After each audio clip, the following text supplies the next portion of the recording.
Hello and welcome along to the Warriors podcast. This is the bi-weekly podcast where me, Barry Dodds, talks to her, Hayley Ellis. Hi, Hayley.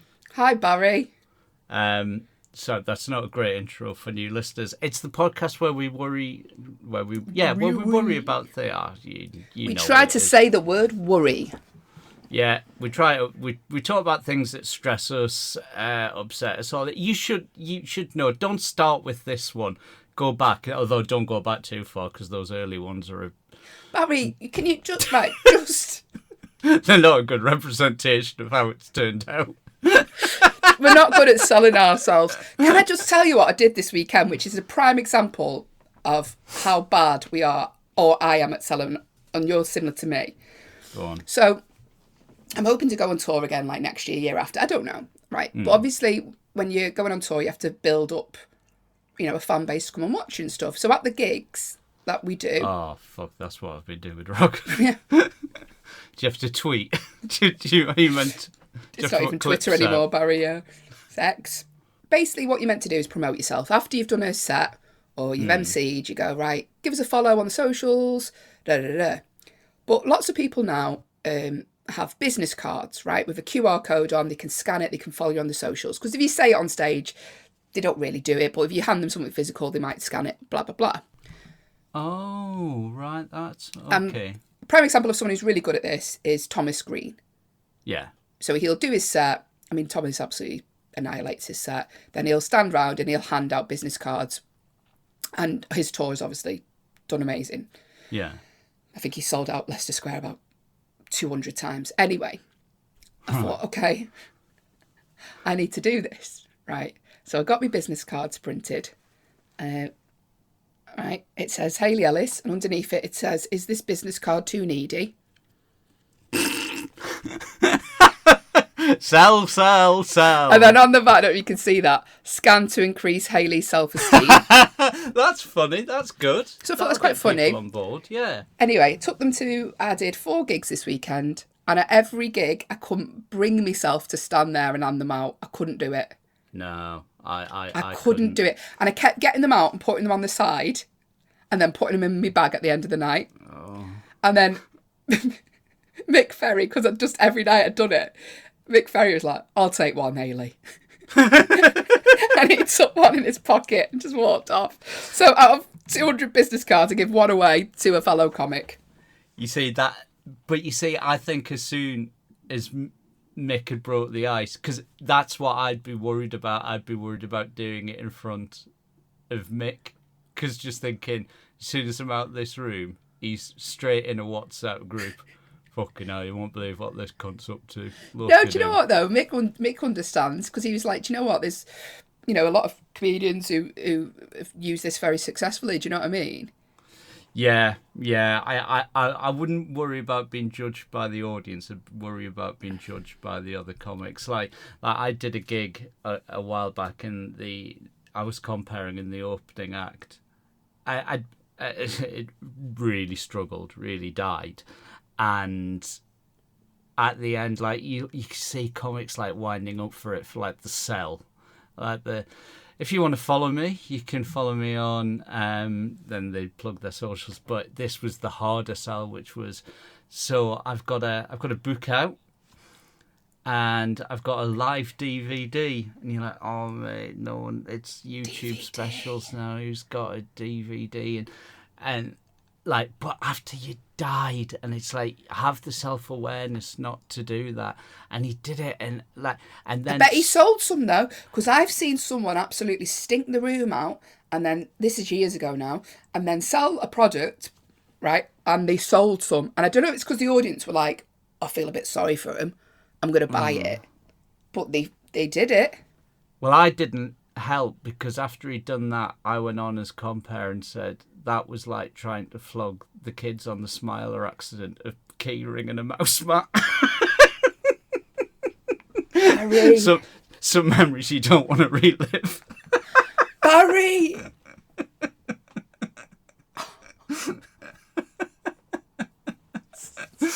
I could go one better than that though, which I saw recently.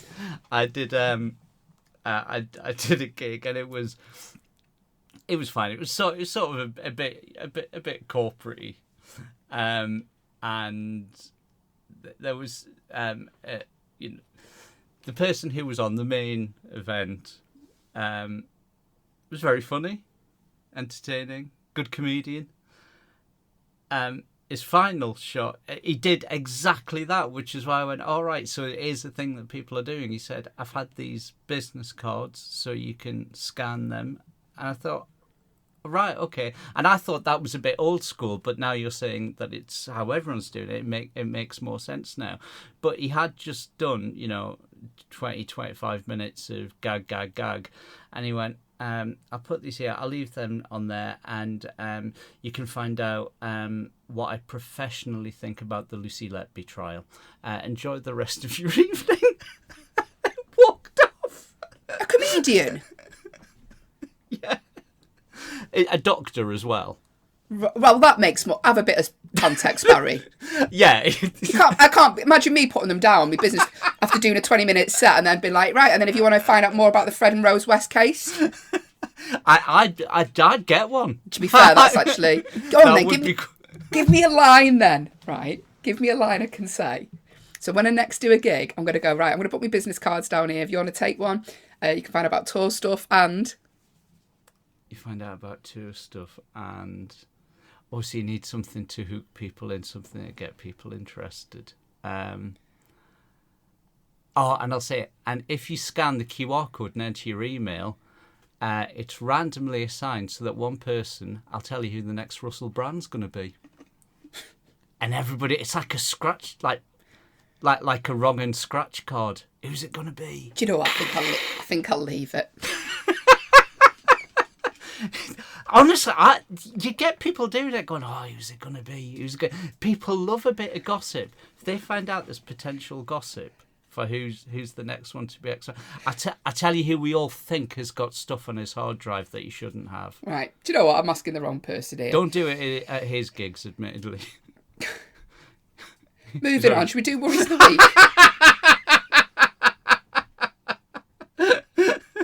Why are you closing down this line of inquiry? Worries of the week. Worries of the week. Worries of the week. We got a lot to worry. Worries. Got a lot to worry about. All right. Here's my worry. Actually, from the same event, was that I did a raffle,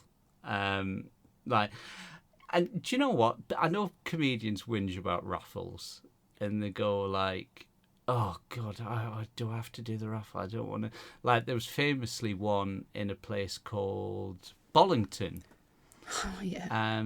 By Agraman, and do you remember it? It was called the Naffle. I do remember it. Yeah. And the Naffle, it was all stuff that the audience brought in, and they like raffled Naff it off. stuff. That was the whole thing. Yeah. So a piece of tat from your house. And then you could win pieces of tat on the night. It honestly was the highlight of the show for them. Which says a lot.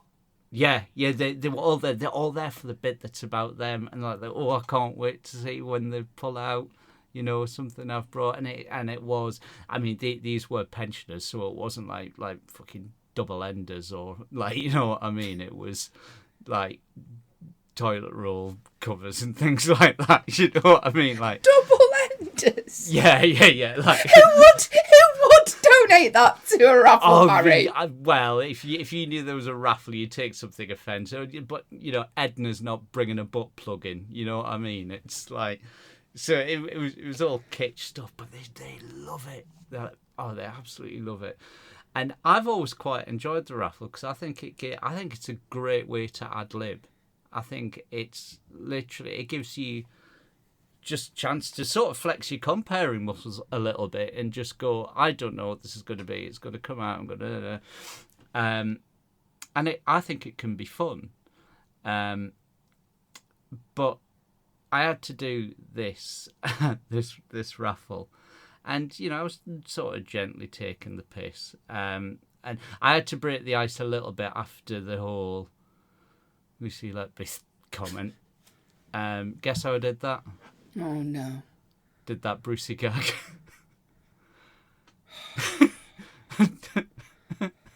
I mean, we might have spoke about this on Patreon. I can't remember. My joke. It's not even Barry's own joke.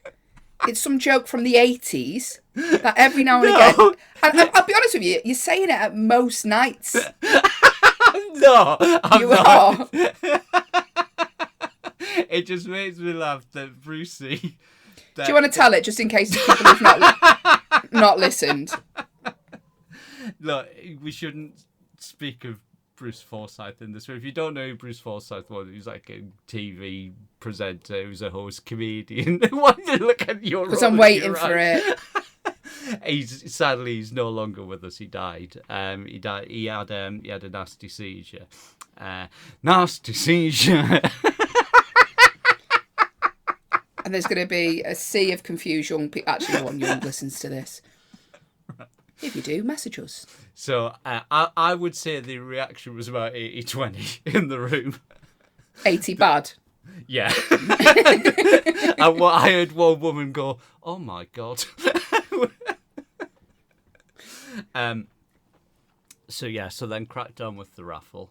And it was fine, but then one of the names got pulled out, right? And now, I think he'd do the same as me.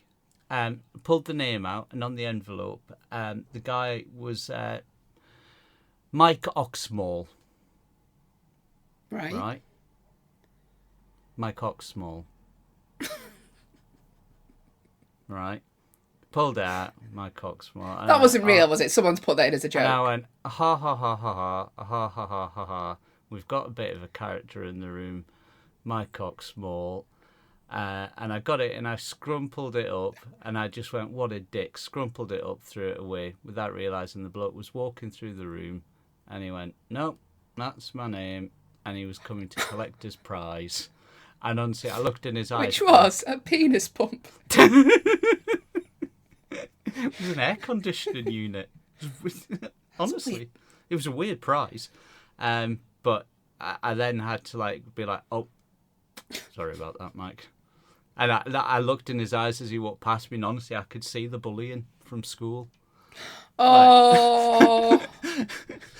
Guy's just trying to move on with his life, and he's got, oh yeah, Mike Oxwell, really funny. Oh, ha, ha, ha, ha, ha. What did you pull out next? I need a man to hug and kiss. Oh, that poor fella. Yeah, it's the last thing he needed. He still got up for his prize, though. He can't have been that traumatised. I guess when you've had it your whole life, you're like, I'm done now. Yeah, I've just got to keep. It's like taking it. You don't want to be the one that tips him. Tips him over the edge. Yeah. It's like people who are called famous people's names, like Michael Jackson. Do you might hee every time they're like, do you know what I mean? Yeah. What would be the worst famous person's name to have the same as? Oh, he's no longer with us. Oh, actually, let's not do this. Let's not do this.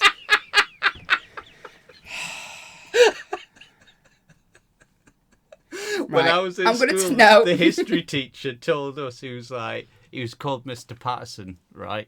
Initials TM, which everyone said meant totally mad.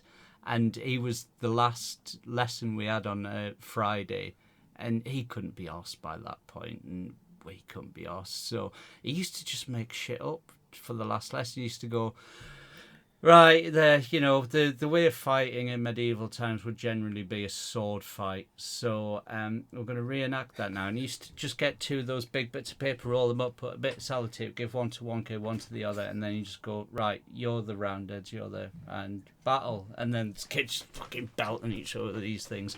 Meanwhile, he's just running the clock down for... Right, he was that sort of teacher, right? Just didn't give a shit. I had some of them.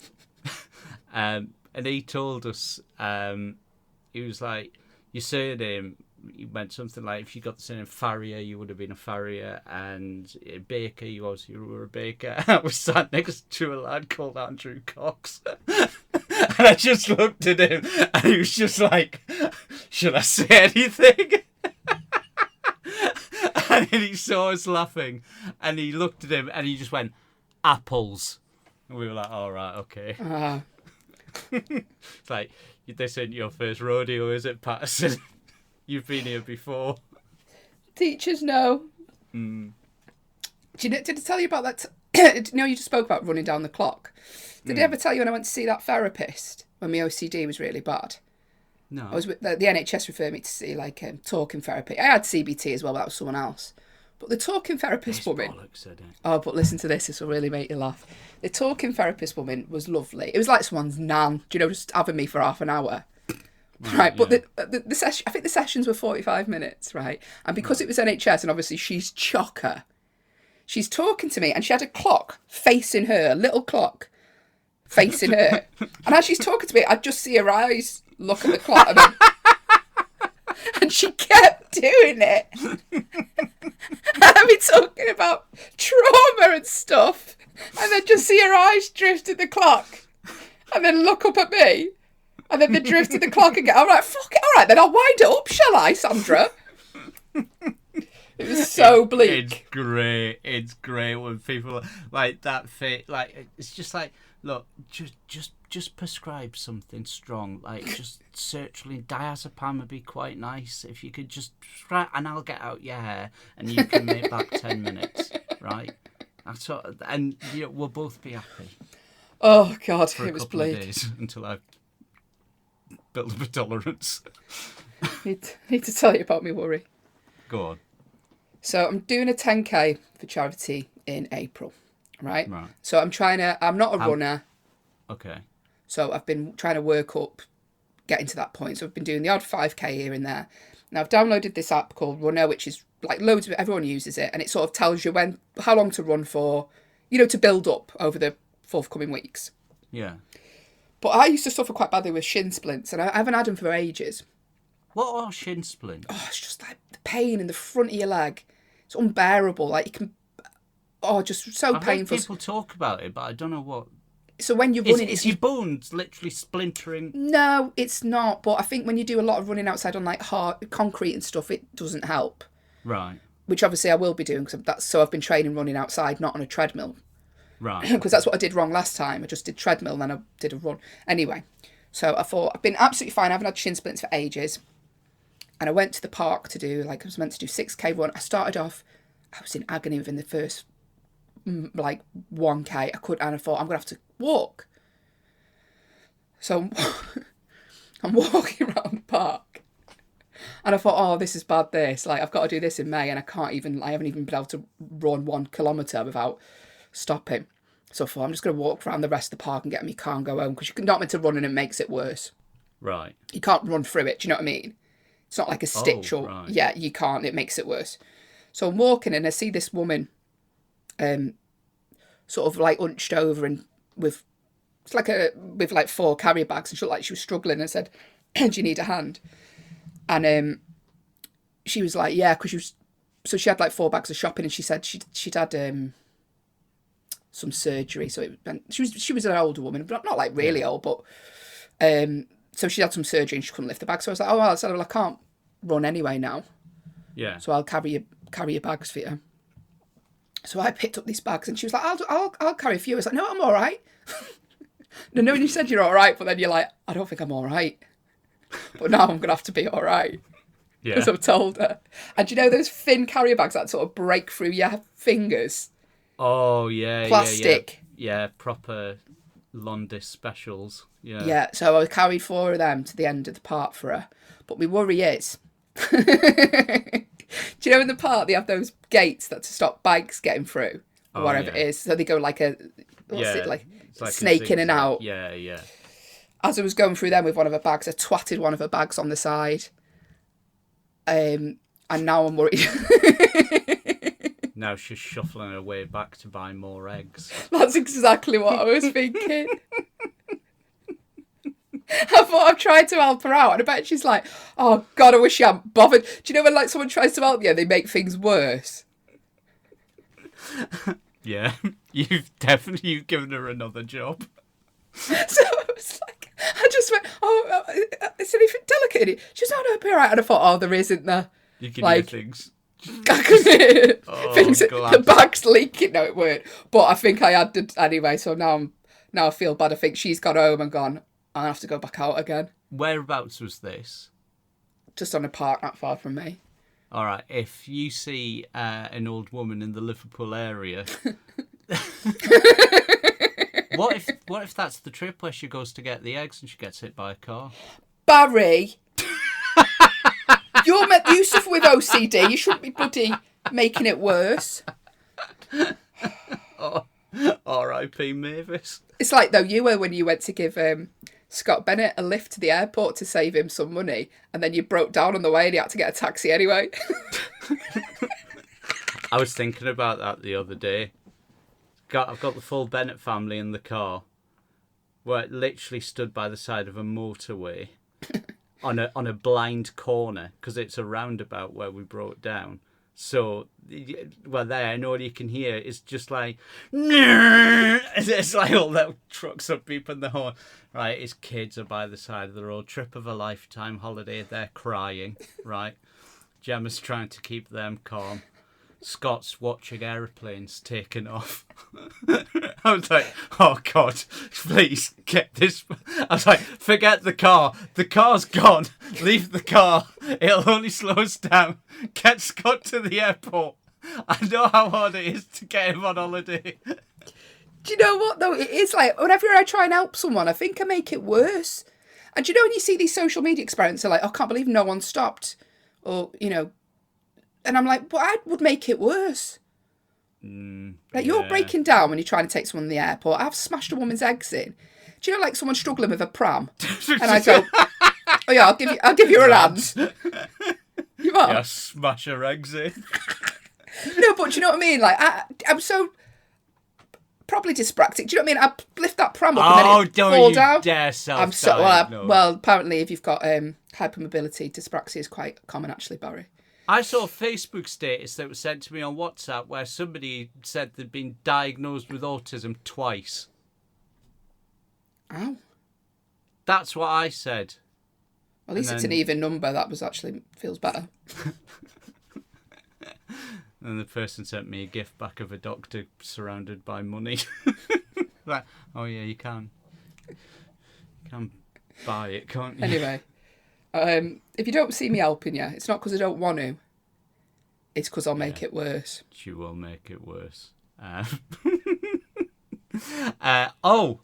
Word from our sponsor. Now feels like an appropriate time. Now that it doesn't, but I don't know where else to put it. What's he called? Hang on. Barry, you can't do an advert and then go, what's it called? I know his name. I meant his website. I was thinking, is it .co.uk or .com? Right, I've discovered this guy. He is a photographer and he is fucking incredible. He's called Darren Wade. That's DARRYNWADE. Darren Wade. So like Darren Wade, but with a Y instead of an E. Has he got an earring? Just one earring? No, but there is a rogue Darren Wade out there, apparently. Right. Just with the Y, I just imagine him having one earring. No, because it's spelt with a Y. No, well, I've never actually met the man. He's lovely though. I've spoke to him on the phone a few times. Goes surfing apparently. Yeah, and he's like, I need to change my number. Well, he's a photographer. Go and have a look at darrenwade.com. Go and check out his photographs. Now, look, I'll admit this is something really close to my heart because it is rural Northumberland. If you want to see the area that makes up so much of my soul, I think I'm going to have moved back there within 5 years. If you want to just have a look or buy some of his art, it's absolutely incredible. Go to darrenwade.com, have a look. It's stunning. And even if you don't buy anything, look at the pictures. You'll just feel better about the world. There you go. And if you do decide to buy something, just say, the Warriors sent me. And that way he knows it was from us. So, yeah. Just a nice thing to do, isn't it? You see, that's nice that you can do that from where you were brought up. Pictures and photographs of where you were brought up. Can't really do that with Connor's key. Pictures? Do you Connor's key? Oh, you think that's funny, do you?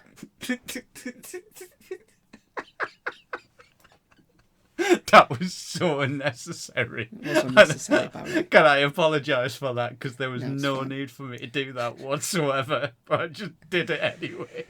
Anyway, what I was thinking is you can't have like photographs of the local spa or the power plant, you know what I mean? Connor's Quay sounds nice to me. It does. It sounds exotic, doesn't I'm it? picturing a marina. Well, you're picturing it wrong. Think flat roof pubs. Yes. A Morrison's, and that's it. Really? Mm. Do you ever go back to the motherland just to... Well, I do, because my mum still lives there, doesn't she? Oh, she's still living there, all right. Okay. Of course I do. Do you ever go back? No, I've just thought she's there, she can stay, I'll just... This is why I've got... I was going to say, this is why I've got pictures up to remind me of my family. Guess who forgot Mother's Day yesterday? No, you never. I did. So what, did you ring your mum? Yeah, I rang her, like, in the afternoon, because I was in bed. I've had food poisoning. So yeah, I did ring her. And she seemed all right. It's hard. Well, she's got to be, hasn't she, Barry? Because she's had 45 years of this shit. Well, yeah, that's the point. She's got nothing to celebrate, really. Brother's done all right. He's done well. I bet he remembered as well. Worry ye not. It's time for your problems with Hayley and Barry. Right, first email. I've had one from Barry's mum. Should I be worried? Can you cry on an email? Is there an emoji? She knows how to use them. Yeah, I bet she every year. On Mother's Day and her birthday. On her birthday, I send her a clock emoji. Not long now. That poor woman. Right, we've had some messages put on our Instagram the other day. If you want to give us a follow at WarriorsPod. I'm going to post something this morning, actually. You left me a voicemail, not realising you've left me a voicemail. And it now transcribes the voice message, what you've said, into text. Well, it's because I got this smartwatch off... off where, Barry? Temu. £7. And it counts your steps, it measures your heart rate. Tells the Russian government where you are. I don't care. This is the thing, people. You'll be getting tracked. Great. They're going to go, fucking hell, he doesn't move much, does he? Is he alive? Can someone knock on that door? Can we have a welfare check at that house? Because that bloke's not moved from that box room. He bought a £7 watch. Do you know what? I wouldn't even hear the door knocking because I'd have fucking headphones on editing. Thank you for all the work you do, Barry. Blah, blah, blah. Where's my certificate? Blah, blah, blah, blah, blah. £7 watch. That's where he's at. Yeah, but it seems to be answering my phone calls for me. It's really funny, the message. And you're talking it like I've answered you like, oh, hello? Hello? Anyway, we've had some messages from Instagram. Kirsty said, how am I going to get over the irrational fear of driving I've developed? Wonder where this fear has come from. Now, Kirsty, is it, you said you've got developed a fear. Has something happened on the road? Have you had an accident or something that's caused a fear? Or is it stuff like now, and it's definitely age-related, and I'm reluctant to admit it, but I don't like driving over night time now because of how bright people's fucking headlights are. Is this Kirsty from Amble? I think so, yeah. Right. Now, you don't need to be worried, Kirsty, because the cars that you've got Barry, you shouldn't there... really... Hang on, you shouldn't really point that out, though, because it does look like we've only got 4 listeners if you say, is that Kirsty from Amble? Right. There's also an email from Catherine Hutchinson, so do you know what I mean? We're going to have to pretend. Okay, now. Let's pretend. Okay. Let's do that right. again. Right, Just pretend, yeah. okay. We've had an email from Kirsty. How am I going to get over the irrational fear of driving I've developed? Barry? If you had to guess where she lived, where do you think she'd live? Oh.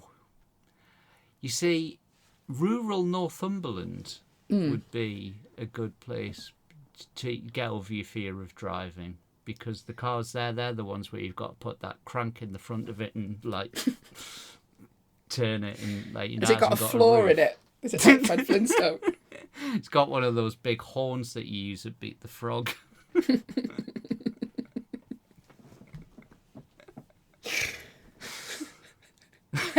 Any tips for her? Get the bus. Next.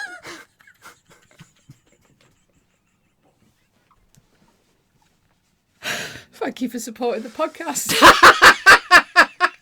Sorry, Kirsty. Catherine, could be any Catherine, says, will there be snow at Christmas? No, global warming. Right, and finally, Dave. You know Dave, he's slid into your DMs before. Is this Dave from Bradford? Potentially. Okay. I'm playing guess here with our listeners. Are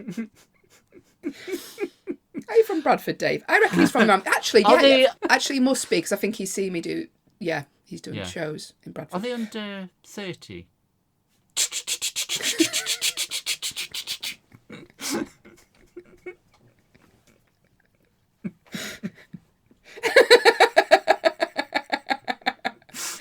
Oh, this podcast isn't for you anymore. It's just for us. Are they dogging regulars? No. Mark doesn't listen anymore. He's put that one back up. Mark's done. He's tapped out. Yeah, he's gone. Dave says, I used to worry a lot, so that I was prescribed sertraline, and now I don't give a fuck about out. Yeah, it's Dave from Bradford, isn't it? Yeah. See, this people say this, that sertraline stops them, you know, it doesn't for me. No, it doesn't for me either. It just literally takes the edge off to make the day manageable. So what do you think? Dave's now saying he don't worry about anything because of the medication he's on. Well, you see, worry is healthy at times. Like, you shouldn't have a blasé approach to things like road safety. Sorry, Kirsty. Come full circle on you, this one. So actually, Kirsty, you're right to worry. Because Dave doesn't give a shit about anything. Yeah, he's having a few cans to get his confidence up before he goes on the A1. Tries better when he's had a drink. Right, let's just wrap this up. Shall we call this a day? Yeah, let's call this a Cheers, day. everyone. Thanks for... Oh, yeah, there's a Patreon. Go and join that. Thanks. Bye, everyone.